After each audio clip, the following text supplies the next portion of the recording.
What's good, Fight Family? Welcome back to the channel. So today we're going to be talking about the UFC event that just took place yesterday in Abu Dhabi. Pretty decent fight night.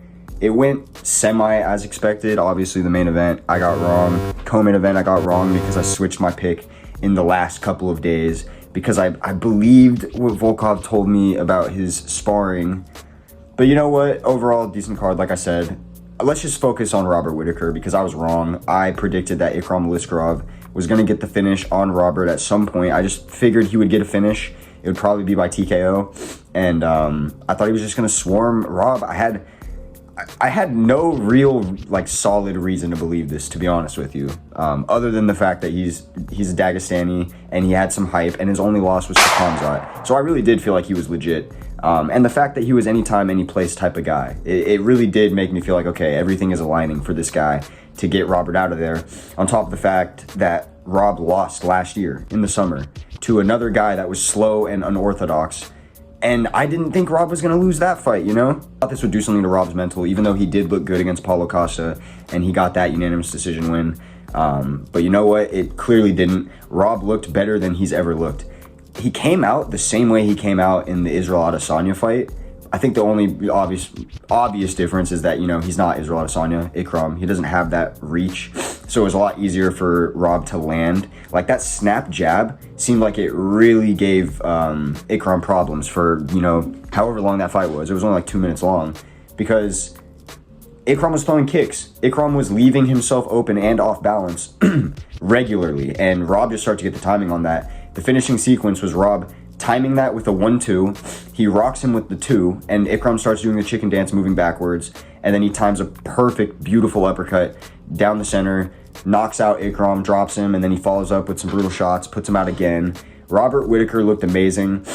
This is just what Rob does, you know. He's only lost to Israel Adesanya and Dricus in the last, I don't even know how many years, a long time. And he has wins like Darren Till, Jared Cannonier, Kelvin Gastelum, Marvin Vettori, Paulo Costa, Ikram now.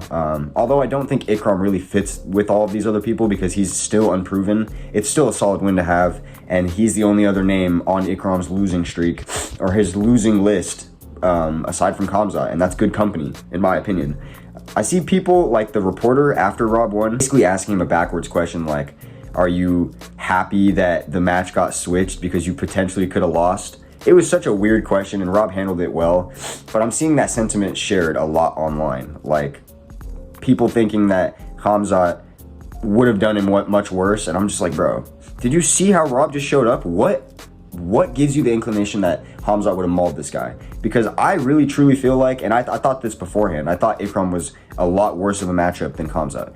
And I said this in my prediction video. Khamzat is going to come out there and try to, you know, overpower you in the grappling and just smash you instantly. And Rob's really good at getting back to his base, not getting subbed, not getting smashed on the ground. I guess unless your name's Dricus du Plessis for whatever reason. But, you know, I think that's just because how he's built and how he hurt him. Regardless, Rob just has, like, the perfect style to counter somebody like Khamzat, in my opinion, especially in a 5-rounder. So I don't know where the sentiment is coming from. You know, I, even as somebody that thought Rob was about to lose this fight, would still pick him against Khamzat 7 times out of 10, maybe 8. Now, let's talk about where Rob goes moving forward, because he just secured his position again, like he defended his ranking spot twice now. To me, the most logical matchup now is him versus Sean Strickland, someone else who thinks that they deserve the belt. I mean, I don't think Rob necessarily thinks he deserves the title shot, but Sean definitely does. He has a real case for that. Now, I know Sean doesn't want to wait out, and he likes to, even though he doesn't give us the best performances all the time, he likes to show up and be fighting a lot for the fans. And I feel like him versus Robert, it's a tough matchup to call. I do think I would pick Sean Strickland over a 5-rounder if he doesn't get, you know, robbed.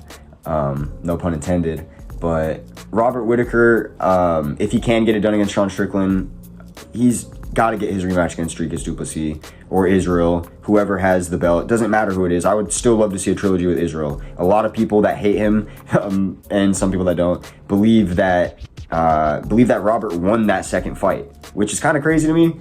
But there are people online that share that sentiment. There's YouTubers even. So might as well give us a third matchup. Like, let's just see it. If people really do believe that it's 1-1, although I see it a clear-cut 2-0 for Izzy.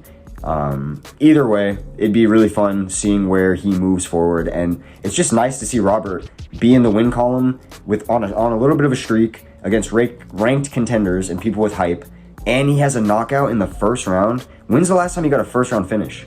Like, I know the last time he got a finish was like 7 years ago, I think it was 2017. I have no idea when the last time he got a first round knockout was, but you love to see it. And of course, in the co-main event, we saw Alexander Volkov defeat what used to be the menace of the division, Sergey Pavlovich, who now has no aura, no menace to him. He kind of looks like a pussy too, because he pushed Volkov after the bout because Volkov tried to shake his hand. It kind of seems like Dana ruined a friendship. I'm not going to lie to you. I think he told both parties that they agreed to the fight first, so they both felt like kind of backstabbed. I think Sergey thought he was going to go in there and take his head off. I switched my pick because of, one, him looking like he was Lesnar maxing in that picture of him right before the fight, like 2 days before the fight. He's fucking yoked, standing there like this. And Volkov was saying in an interview, which now kind of seems like he was just being nice or like, being respectful, said that almost every punch was going to drop him. And that interview actually made me switch my pick this week, even though months ago when this fight was announced, I said, go for Volkov because he's going to be an underdog and he has a really good chance to outpoint him over a decision. I didn't think he'd get a knockout, but I had a feeling that he was going to do what he did. He looked great. At points, he was trying to trade jabs with Sergey, and he was actually doing more damage, which completely caught me off guard because Sergey actually has more reach, surprisingly, even though he's the shorter fighter. Sergey lost all of his swag. He's moving down the rankings. You know what? Like, just feed him somebody that he can, like, have a scrap with. Maybe we can get some fans back behind him. And as for Alexander Volkov, he's extremely underrated. He just launched himself up into the elite of heavyweight, which is crazy to say that this is, like, the first time he's really up there in the top 5. Give him somebody good. Honestly, a rematch with Cyril Gane wouldn't be bad because that fight was a lot closer than I feel like people remember. Who's another fighter on the card? Kelvin Gastelum, back in the win column. This fat lightweight, bro, I swear. He could genuinely be a champion at lightweight if he ever just disciplined himself and made the weight. Even at 170, I feel like he could be something, but I doubt he'll ever be given a shot at 170 again. And with how Dana was talking about Kelvin in the press conference, I don't think he's going to be giving him any favorable matchups anytime soon. It's looking a little bit grim for him. Now, if he can start fighting again a bunch like Alex Perez just recently did, you can bring yourself right back into the eyes of fans. We just want to see these people fight. So I would do that if I were him. I would take smart matchups, and I would just try to come back and be a lot more active. It would benefit him a lot. I don't really think there was any other important fight to talk about. I don't really have much to say about Shara Magomedov.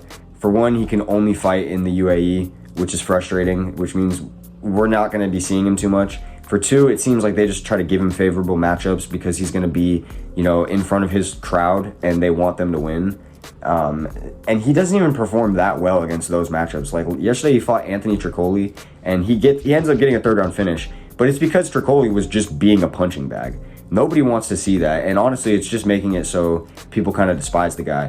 I say give him Bo Nickel. Bo Nickel called him out. Give him Bo Nickel. That fight, if he can really take out Bo Nickel and put on a performance or knock him out, you're just gonna become a fan favorite to a lot of people. Like, a lot of people don't care about all the bullshit that goes on. They just want to see who's the baddest man, who can really get finishes over who. And Bo Nickel has a lot of hype, so if he can go in there and steal that, well, then that would be ideal for him. And same for Bo Nickel. That's pretty much every solid fight on the card. Johnny Walker, there's not much to say about him. He gets smoked. Jared Gordon, low-key gets robbed again. I mean, it's up to interpretation. I could kind of see how the third round would go to Nasrat, but I could also see why people believe that Jared Gordon won the fight. His career could be so different if he wasn't robbed multiple times or having weird things happen like what happened with Bobby Green. His last 5 fights now, he's 2-2-1, and low-key he could be 5-0, moving up into the rankings, trying to just, make it on a different cards or just have he would have just a whole different career. I feel a little bit for Jared Gordon, but at the same time, I can't really see him doing too well at the top of lightweight. It's so stacked, and Jared just moves so slow. He can take a hell of a punch, though, and sometimes he can deliver one. That's about it for this card. I had to mainly talk about Robert Whittaker and how I'm wrong. And shout out this guy in the comments. He called me out. Or not really called me out, but he expressed before the fight that he thought Robert was going to do exactly what he did, and you were spot on. Now, in the comments, I have people also on my ass because I'm picking Diego Lopez against Brian Ortega. Now, this fight with Rob maybe just made me change my opinion on that, how that's going to go. Maybe the old guard are just getting it done in 2024, because Rob's not the first one. But I don't know. The second matchup, it's a little bit hard. I don't know if Brian is ready for I mean, I don't know if, no, honestly, I don't know if Brian is ready for Diego. Diego seems like just a force, and I'm sticking with Diego Lopez. But if I'm wrong, I'll come back on here, and I'll talk about how I'm a dumbass once again. But yeah, that's going to be all for me today, guys. I will catch y'all.